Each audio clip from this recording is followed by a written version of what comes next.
السلام عليكم ورحمة الله وبركاته حبايبي. النهارده بقى نعمل ان شاء الله الفيديو اللي فاضل في العجينة اللي هو السابلي. عندي هنا الاشكال دي بجيبها برضو من المحل بتاع مستلزمات الحلواني، في عندهم اشكال كتيرة. هنعمل ايه؟ هناخد حتة عجينة الاول.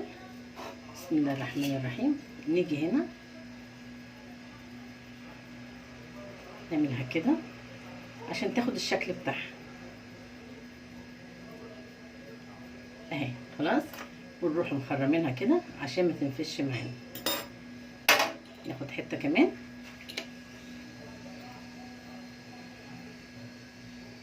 كده، نشيل الزيادات، لو فيها زيادات تشيليها على طول.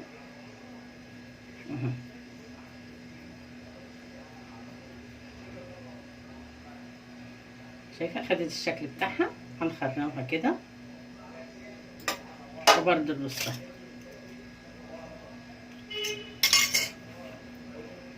ده السابلي بتاعنا. انا كنت عامله لكم قبل كده من السنه اللي فاتت كمان، كان في نوع سابلي تاني عملناه مع بعض. دي طريقه تانية برضو. التاني كنت حاطه فيه الكيك شيف او البيكنج باودر، ده من غير البيكنج باودر خالص. نخرمه كده بس. هعمل الكميه كلها واوريها لك.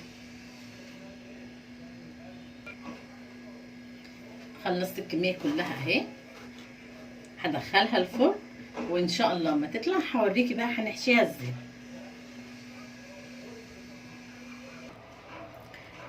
خلصنا السابليه ورجعنا لك. بصي، بسم الله الرحمن الرحيم. هيبقى كده. خلاص نشيل واحده كمان اهي. بصي بتشتغل معاكي بسهوله خالص اهي. ماشي. طيب زورنا هيبقى عباره عن ايه؟ انا عندي هنا باستر كريم او عايزه كاستر، ماشي اوريلك في الكاميرا. هنا باستر كريم او كاستر اللي يريحك. عندي هنا كريم كراميل، وعندي هنا نوتيلا. ممكن كمان تعمليه بالقشطه الكدابه اللي هي لبن ونشا وفانيليا وسكر. في كذا حاجه تقدري تحشي بيها جدا. خلاص. عندي كريز، عندي هنا كريز، عندي ملبس، وعندي برضو ملبس على هيئه قلب. عندي نجوم، شوكولاته ابيض وبني مبشوره، دي فتافيت السكر. يعني عندك تشكليها على زي ما انت عايزه. خلاص هنقول بسم الله الرحمن الرحيم. ناخد كده اول واحده. هنعمل اول النوتيلا.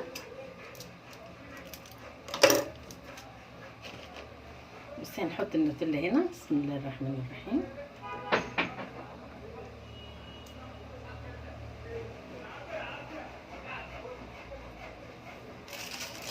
بس ممكن نحط عليها ايه؟ فتافيت السكر.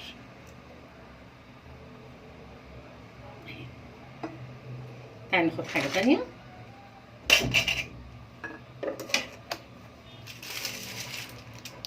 بس الكريم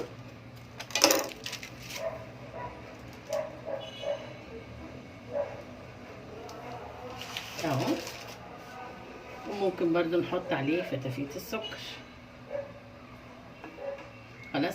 تعالي ناخد بقى الكراميل.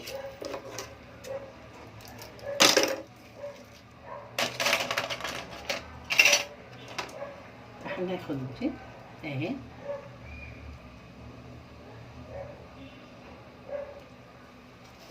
وممكن نحط عليه شوكولاته مبشوره. خلاص. يبقى التجميل بتاع السابليه حسب ذوقك واللي انت عايزاه. هنخلص الطبق خالص واوريه لكم. وادي السابليه بتاعنا. يا رب يعجبكم وجربوه. وكمان نسيت اقول لك نوتيلا في بدلها كمان اللوتس، جميله جدا. خلاص. وقبل الف هنا وشفا، وان شاء الله تجربيه وهيعجبك. اشوفكم ان شاء الله في فيديو تاني.